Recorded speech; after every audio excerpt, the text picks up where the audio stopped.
ಬಸವಣ್ಣನವರ ಒಂದೇ ಒಂದು ವಚನ ಪಾಲಿಸಿದರೆ ಭಾರತ ದೇಶ ರಾಮರಾಜ್ಯವಾಗುವುದು ನಿಜ. ನಮಸ್ಕಾರ ಕರ್ನಾಟಕ. ನಾವು ರಾಮರಾಜ್ಯದ ಬಗ್ಗೆ ಮಾತನಾಡುತ್ತೇವೆ, ಒಳ್ಳೆಯ ದಿನಗಳ ಬಗ್ಗೆ ಕನಸು ಕಾಣುತ್ತೇವೆ.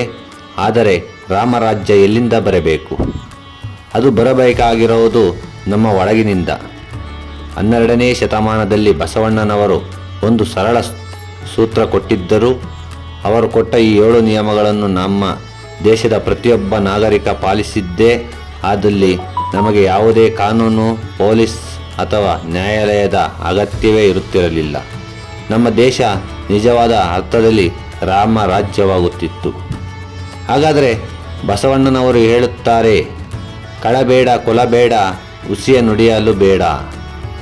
ಇದು ಕಳಬೇಡ.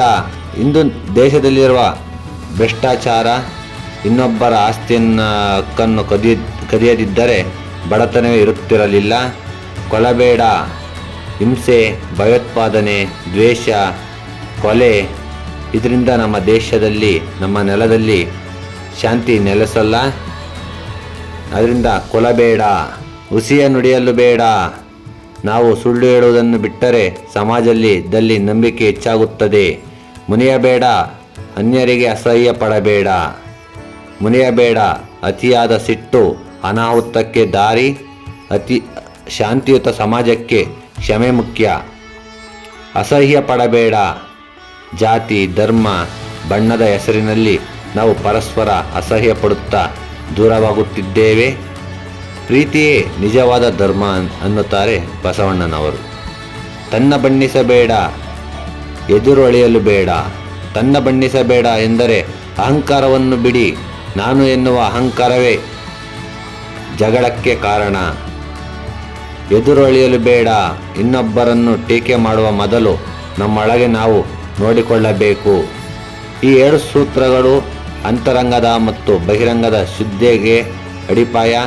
ಸಮಾಜ ಸುಧಾರಿಸಬೇಕೆಂದರೆ ಮೊದಲು ನಾವು ಸುಧಾರಿಸಬೇಕು ಎನ್ನುವುದು ಬಸವಣ್ಣನವರ ಸಿದ್ಧಾಂತ. ಬಸವಣ್ಣನವರು ಇದನ್ನು ಹೇಳಿ 800 ವರ್ಷಗಳಾದವು. ಆದರೂ ನಾವು ಇಂದಿಗೂ ಜಾತಿ, ಧರ್ಮದ ಹೆಸರಿನಲ್ಲಿ ಕಿತ್ತಾಡುತ್ತಿದ್ದೇವೆ, ಭ್ರಷ್ಟಾಚಾರ ಮಾಡುತ್ತಿದ್ದೇವೆ. ನಾವು ಬಸವಣ್ಣನವರ ಫೋಟೋಗೆ ಪೂಜೆ ಮಾಡುತ್ತೇವೆ, ಆದರೆ ಅವರ ತತ್ವಗಳನ್ನು ಮಾತ್ರ ಗಾಳಿಗೆ ತೂರುತ್ತೇವೆ. ಯೋಚಿಸಿ ನೋಡಿ. ಈ ವಚನ ನಮ್ಮ ಶಾಲೆಯ ಪಠ್ಯದಲ್ಲಿ ಮಾತ್ರವಲ್ಲ, ನಮ್ಮ ಹೃದಯದಲ್ಲಿ ಇರಬೇಕಿತ್ತು ಅಲ್ಲವೇ ವೀಕ್ಷಕರೇ?